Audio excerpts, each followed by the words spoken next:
Hello, I'm Lillie Harris. You might know me from Dorico around because I write the user manual for Dorico, and you'll probably see me crop up on the forum. And speaking of the forum, you might recognise this familiar face I'm sat next to. Hi, I'm Leo. Leo is an amazing Dorico expert and engraver and all kinds of other things. But Leo, you're around here with me. Why are we here working together? Well, it's your job. You've come into this really big sort of engraving, typesetting, copying job of taking a piece from 1889 by a French-Irish composer called Augusta Holmès, and it only existed in manuscript form, and you were tasked with digitizing it and producing a nice, usable score and parts for performance and hopefully a recording.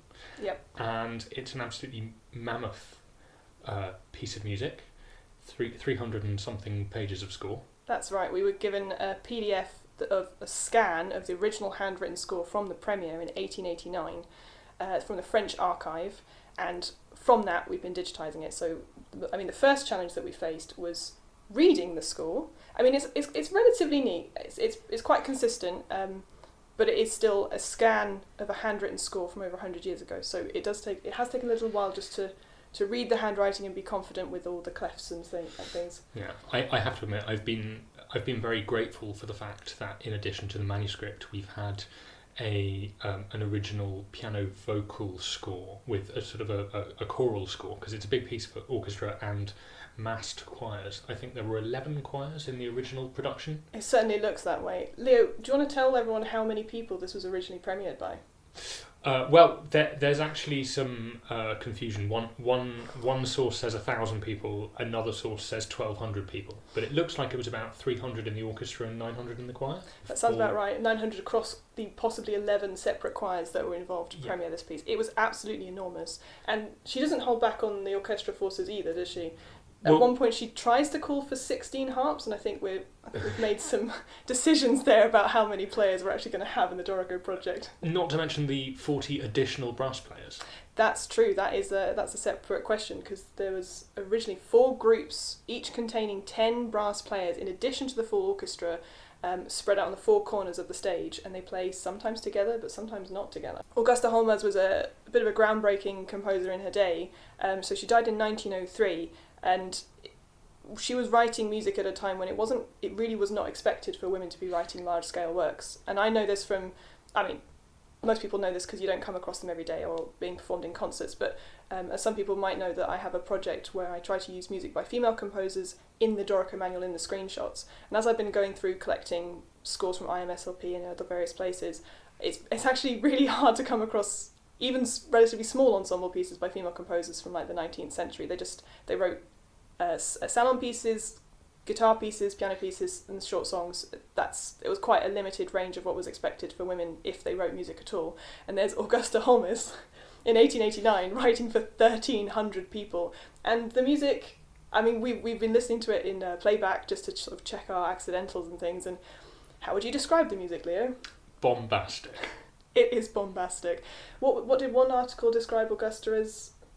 Sort of outrageously nationalistic? Yes. Yeah. So, I mean, the context of the work was that it was to celebrate the centenary of the French Revolution, and you do get that feeling from the music. It is big, it is French.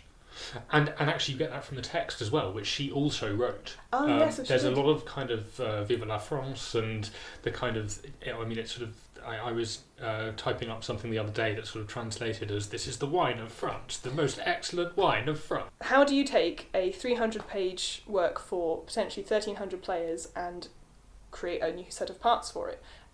Especially given that, although it's sort of nominally divided up into movements, it's actually kind of through composed, isn't it? We've got quite a few situations where a phrase is tied in to the next movement from the previous movement because the phrase overlaps the movement split. So how have we tackled that in Dorico? Well, I mean, we've treated each chunk of music as a separate flow, and we're actually running these flows in separate projects for now, but we'll consolidate them down to fewer projects in order that in order to be able to have nice tidy page numbering and all of that kind of stuff. Yeah, and for page turns in the parts, because it's quite likely that because of this overlapping phrases, it's not necessarily guaranteed that the end of a movement will be a good time to have a page turn, because quite a lot of people will be playing across that break, and so therefore in those instrumental parts we'll need to be able to have the opportunity to have the page turn at a different place, and that means we need to make excellent use of Dorico's feature, which is you can have flows starting on the same page as a previous one so they can all run across. But we may or may not have it all in one single project, because it is a very, very large work, and in order to divvy up the work between us and the other person that's helping us, we think we might put it in 3 projects and then sort of just coordinate where the page turns land and stuff. Yeah. But so at this stage we've basically input all the music, and that is actually very exciting, because then you do get to listen to it back, and it has been sounding really good. So because we've got to this stage where we've got all the music in, this is a perfect time to talk a bit about some of the features that we've really been using for Dorico for that input stage, because it wasn't like we were dealing with MIDI or music XML import. We were starting from scratch, reading the score and inputting it, because there are services that can scan PDFs and things, but given the handwritten quality, we determined it would be safest to input it from scratch, particularly because there are a couple of places where particularly the clefs for the trombones and the bassoons is not clear, and you have to work it out. And also actually they don't bother. The original hand copyists didn't bother with clefs or key signatures or instrument stuff labels at the start of every other page. Yes. I think clefs and key signatures every page, and we got instrument labels, on the left hand side of the left page of each spread. Mm-hmm. But sometimes the bassoons would be above the horns for 40 pages, and then it would move for the next page because somebody had made a mistake, or the horns would change key on a knife edge. Yes. It was, And there was a couple of pages where, for me, I encountered the trombone and the trompette. Someone made a mistake, and so the P and the B was switched for a few pages, and so the trombones were above. The trombones were high and the trumpets were lower. Not to mention the probably the most mobile bass drums I've ever seen. Oh yes, the Grancatas that are forever. Sometimes they're up above the strings, sometimes they're below, sometimes they're flirting with the piccolos. Yeah. So you've got to watch the bass drums. They are wandering bass drums. Yeah. But actually, in terms of input, what's been great in Dorico is that if you reach a certain point where your bass drum has moved from the bottom of the page to somewhere in the middle above the timpani, you can go back up to setter mode. You can take the bass drum player and reposition it and move it around, so you can move that player around quite freely so that it matches on the screen what you're looking at on the PDF. And I've had to do that a couple of times, and it's been quite handy. You can even do it as a layout option. You can do it as a layout option as well, but then you don't get the little satisfying blue line that ooh, bing. It's the little things. Indeed. It's the little things that get you through the day. That Dorico just gives you options. What are some of the other things that we really liked in Dorico, Leah? It's funny. I because I spend so much of my life working in Dorico. It's not until I'm not going to name names, but it's not until I'm working in some of the competing programs that I go, wait a second, why does this program not have this thing that I depend on a daily basis? So, quite simply, the ability to duplicate objects, whether they're notes or dynamics, and in fact dynamics are a big one because this piece has been really niggly, and quite often the dynamics are between notes or they're in the middle of tied notes. They don't land nicely on a beat necessarily. Mm-hmm.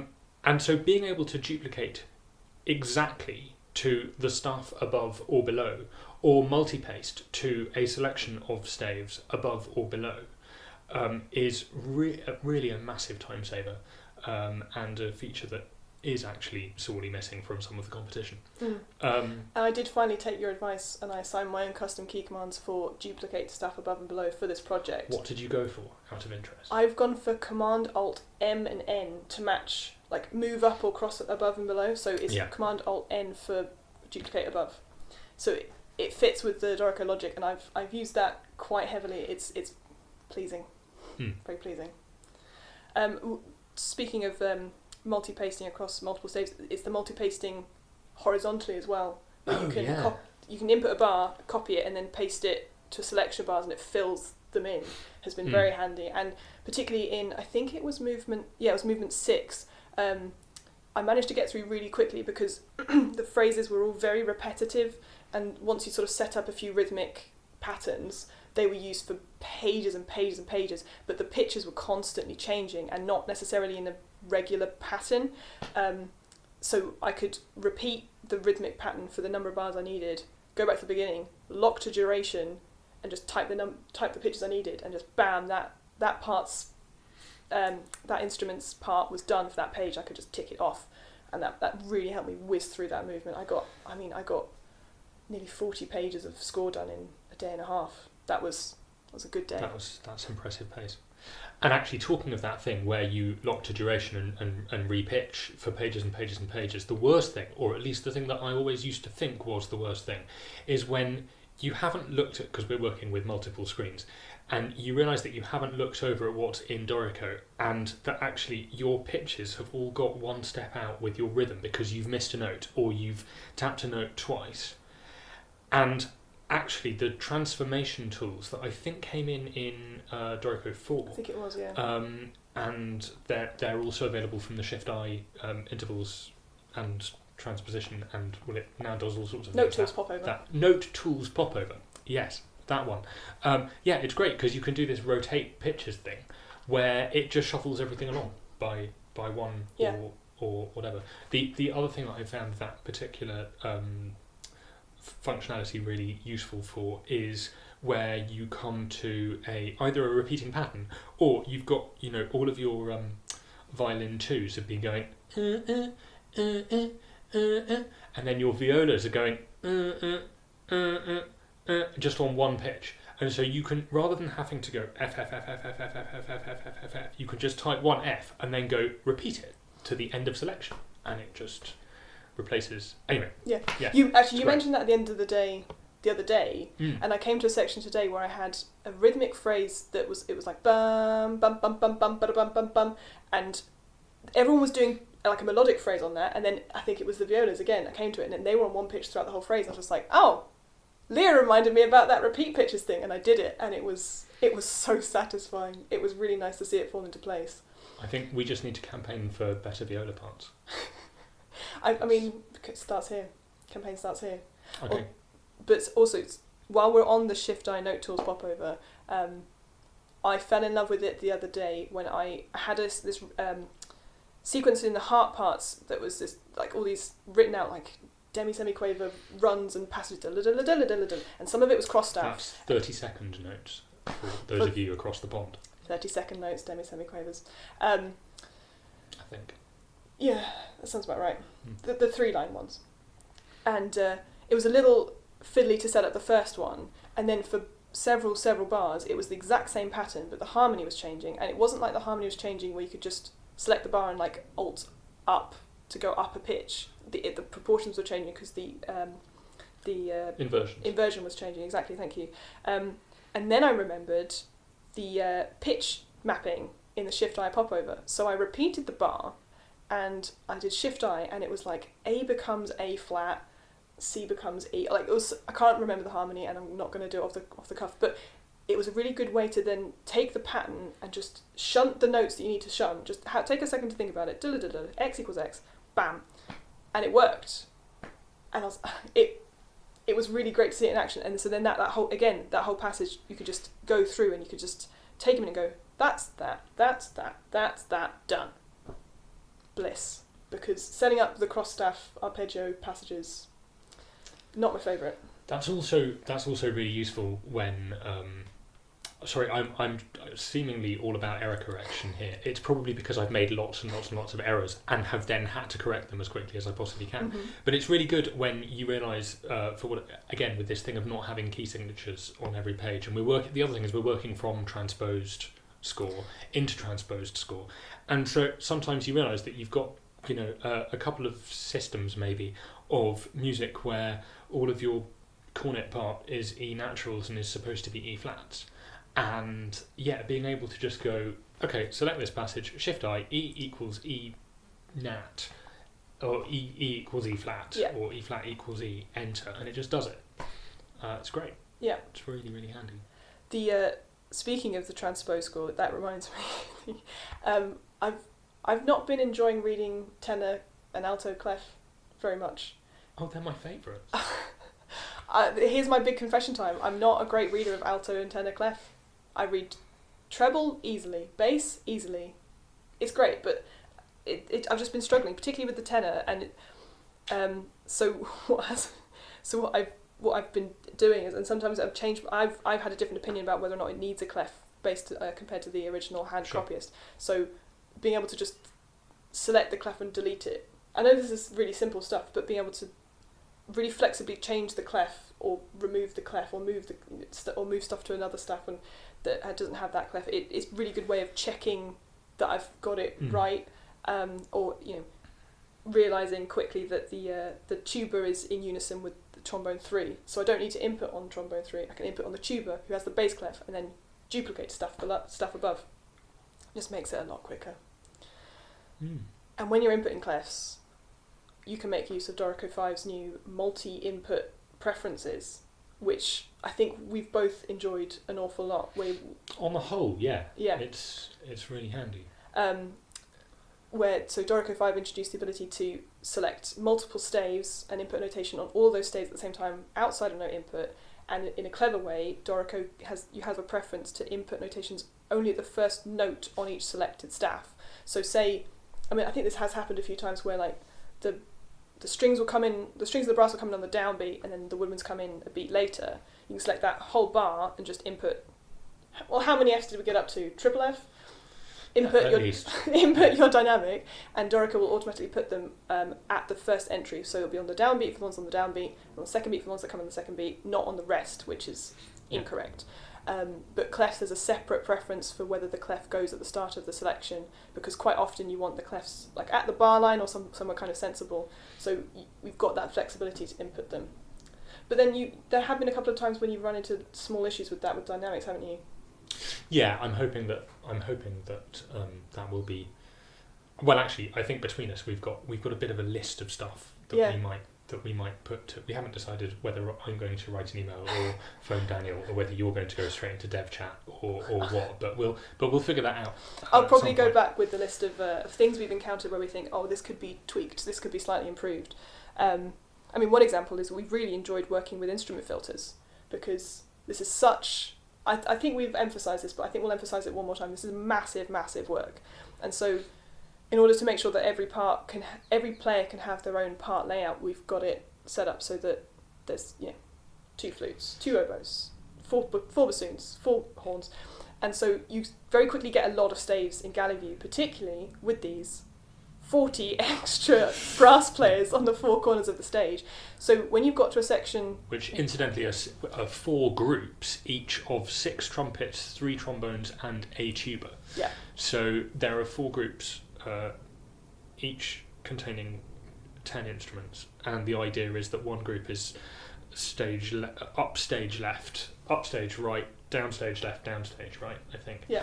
But then they're mostly down the pub, I think. Yes, they're not actually on stage terribly much. They don't do an awful lot, and a decent amount of the time they're just playing in unison, but when they are doing separate stuff, there's a little bit of fiddling going around. But when you're working on a large section where they're not present at all, you can set up your instrument filter not to show them, and so then you're not scrolling past 40 staves between the real brass and the strings, and that has been massively, massively helpful. Yeah. One improvement that we are going to suggest to the team, and we're going to suggest it right now, is being able to see player group labels in galley view, because knowing which trumpet one in which group you're looking at would be handy, because there were lots of them. Have we emphasised that there were lots of them? There were lots of them. Lots of brass players. Well, yeah, and the one that I want to see right away, sorry, if we're just doing...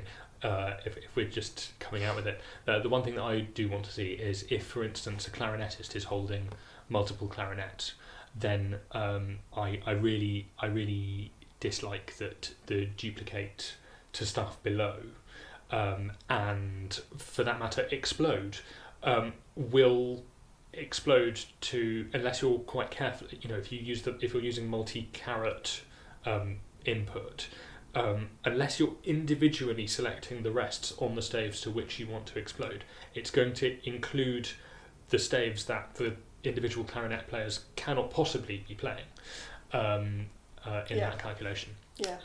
And that seems, dare I say, counterintuitive.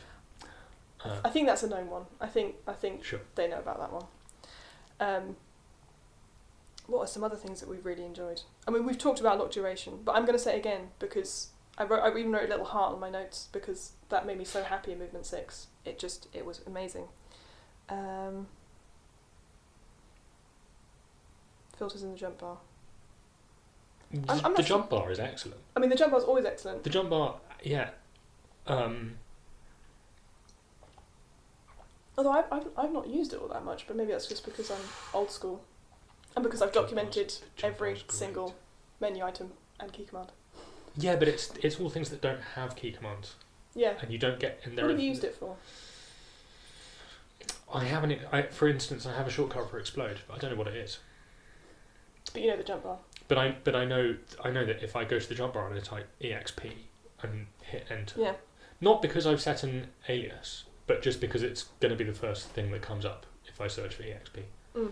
Possibly even EX. I'm not sure. Yeah, it's a great way as a memory jogger where you don't have to remember all the key commands if you haven't yet. The ability to put arpeggios at every selected rhythmic position within a selection has made all these beautiful harp arpeggios blissful because there's quite a lot of the time where I think it's basically exclusively written, if there's an arpeggio on the harps, it's both staves and it's a cross-staff arpeggio, so that means you have to select both staves. And now in Dorico 5 means you can input all the chords for the bar, the multiple bars, select that whole passage, Shift-O, ARP, enter, and you get a cross-staff arpeggio on every single chord that you had selected in one go. It is beautiful. That made very short work of all those passages. And for the original manuscript it was 61 pages of score. So this was the biggest one by far, and it's enormous. And I think she originally called for everyone to just double. So like 4 flutes, 8 bassoons, and I haven't done that. I think we made a judgment to keep consistent numbers, but it's really, really big, and a lot of the times just everyone is playing. And Dorico's been completely smooth this entire week. I've not had a single problem. I started to slow down a little bit today, but that was afternoon today. Was only when I really started to notice it. I think it's just been a very solid experience. What would you say? Oh, I would agree. Yeah. Yeah. I haven't consolidated yet, though. Pardon? We haven't consolidated. We haven't consolidated yet. We have still got that to go, and we have still got the part preparation to go. But every time I have taken a cheeky look at what the parts are looking at, they do look beautiful. I mean, they do. That's what Dorico does. They do look very nice. So I'm actually quite excited about that because they already look good. It's how good can we make them look for this enormous work in its sort of cheesy, late romantic glory. It does. I don't know. Stylistic tastes differ, but it does put a smile on my face when listening to the playback of this because it's so big. It's so outrageous. It has the subtlety of a sledgehammer. This piece. It's not subtle. It's enormous, and it gives me a warm feeling to think about Augusta 130 years ago, ish, writing this massive work that, as I understand it, was premiered in 1889, the same year that the Eiffel Tower was erected. So it was premiered in 1889 at the Universal Exhibition, and as we understand it, never performed since. So if the commissioner of us taking on this massive endeavour is successful in endeavours, it will be recorded and performed in the near future in the UK, which would be really quite exciting. Very exciting. To hear this work live again. Such an ambitious scale, and a massive achievement, particularly for a female composer of the time. I'm going to say it, of any time. I don't know how I would write for 1,300 people. Maybe I'd copy and paste Augusta. Yeah. Well, thank you very much, Leo, for your hard work for these 2 weeks and for having a little chat with me and the listeners. Thank you very much.